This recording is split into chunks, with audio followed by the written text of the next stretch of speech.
Welcome to BC the traveller. ఈరోజు జరిగినటువంటి మిత్రుడిన కాశ్మీరం ఇది దేశంలో ఉన్నటువంటి పరిణామాలు కనుక మనం చూసుకుంటే శాంతి భద్రతలు కాపాడాల్సినటువంటి విషయంలో ఇది కాశ్మీర్ తప్ప, లేకపోతే అక్కడ ఉన్నటువంటి అడ్మినిస్ట్రేషన్ తప్ప, ఇది ఎవ్వరు కూడా ఇన్వాల్వ్ లేని మాత్రము ఇది ఈ ఘటన జరగదు. 100% 100% మాత్రము కాశ్మీర్ తప్పే. ఎందుకంటే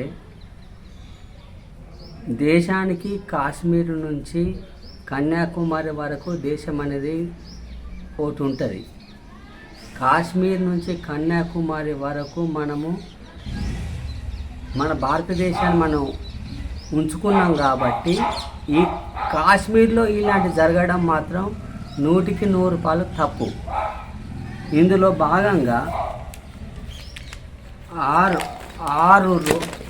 ఆరు రోజులైనటువంటి పెళ్ళై 6 రోజులైనటువంటి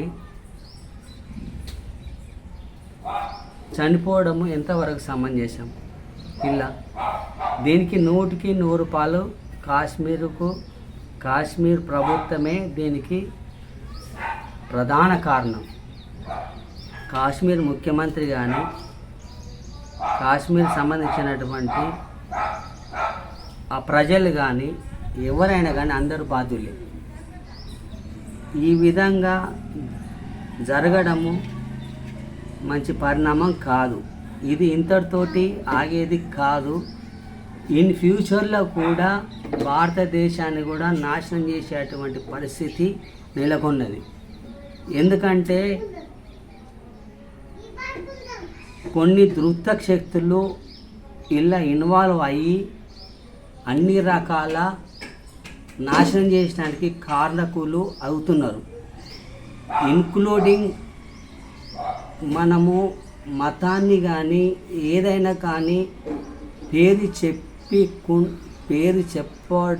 చెప్పవద్దు, కానీ పరిస్థితులు మాత్రం చాలా ఘోరంగా ఉన్నాయి.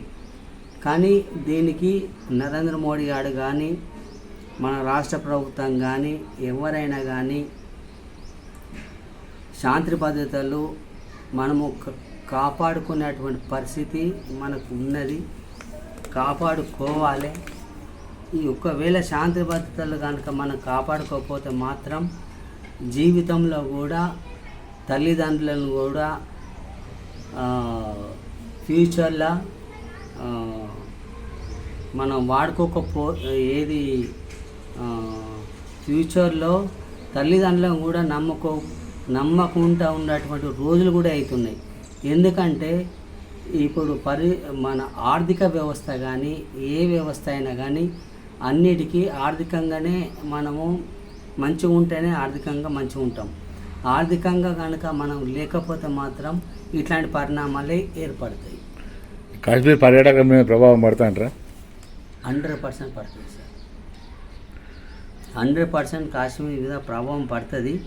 కాశ్మీర్ టు కన్యాకుమారి అనేటువంటి ఒక కాన్సెప్ట్ ఎప్పుడైతే మనము చిన్నప్పటి నుంచి మనము అంత చదువుకున్న వాళ్ళం కాబట్టి చిన్నప్పటి నుంచి కాశ్మీర్ టు కన్యాకుమారి అనేటువంటిది మాత్రం మనం విన్నాం. అట్లాంటి కాశ్మీర్లోనే ఇట్లాంటివి జరిగితే ఎట్లా సార్? అంటే నా ఆలోచన అది.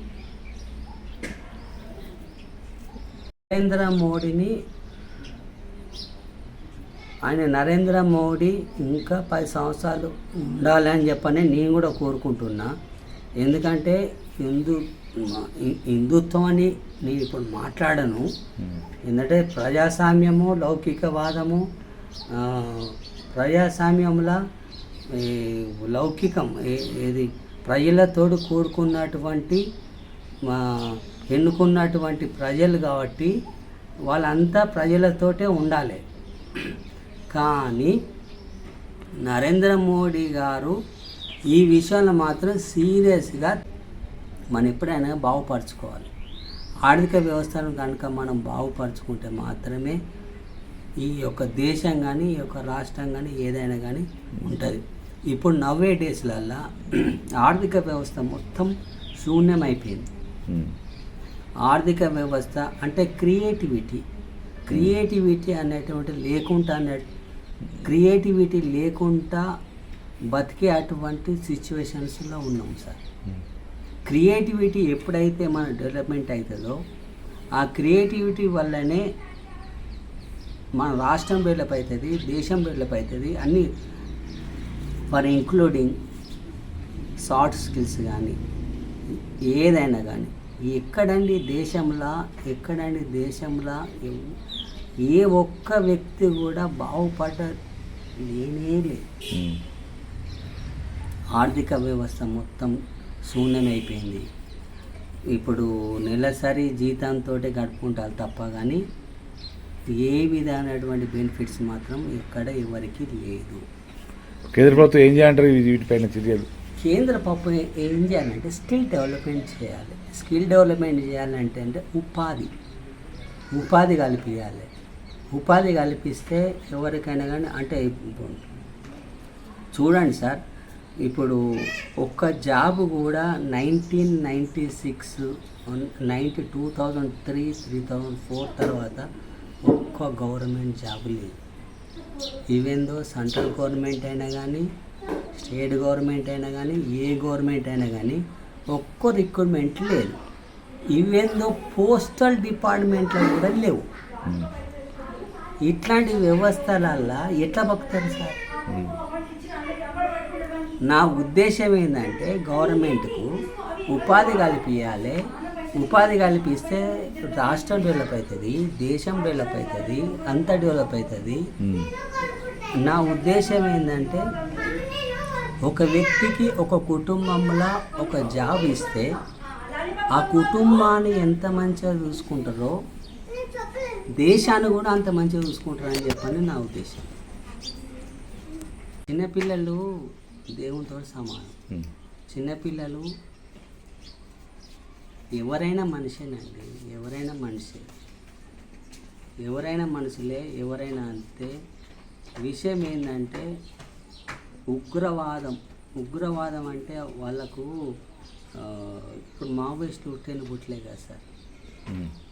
అంటే అరాచకం ఉంటేనే మావోయిస్టులు పుట్టి అంతే కదా సార్. అరాచకం లేనప్పుడు ఈ మావోయిస్టులు పుట్టరు, ఎవరైనా రారు.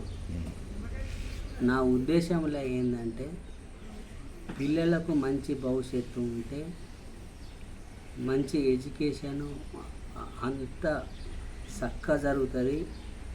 వాడు ఒక విద్యావంతుడవుతాడు. రేపు పొద్దుగాల 4 భాషలు నేర్చుకొని ఇప్పుడు లాంగ్వేజెస్ ఉన్నాయి సార్. హిందీ ఉంది, ఇంగ్లీష్ ఉంది, ఉర్దూ ఉంది, అన్ని రకాల ఉన్నటువంటి లాంగ్వేజెస్ మన స్కూళ్ళల్లో ఉన్నాయి. అంత చదువుతారు, అన్నీ ఉంటాయి.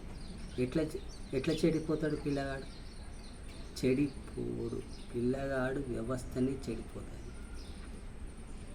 వ్యవస్థ ఇంటి పరిస్థితుల్లో ఆ పరిస్థితులు ఈ పరిస్థితుల వల్లనే ఇంటికాడ ఎవరన్నా ప్రాబ్లమ్స్ ఉంటే మాత్రమే పిల్లగాడు చెడిపోతాడు తప్ప కానీ ఎట్టి పరిస్థితుల్లో కూడా పిల్లగాడు చెడిపోడు. పాకిస్తాను మీద నాకు అపారమైనటువంటి గౌరవం ఉంది. ఎందుకంటే ఒక క్రికెట్ ఆడేటప్పుడు వాళ్ళ దగ్గర ఉన్నటువంటి కాన్సెప్టు, వాళ్ళ దగ్గర ఉన్నటువంటి మేనేజ్మెంటు అంతా కూడా మంచిగానే ఉంటుంది.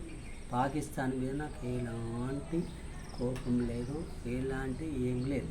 వాళ్ళు మంచి మనుషులు కానీ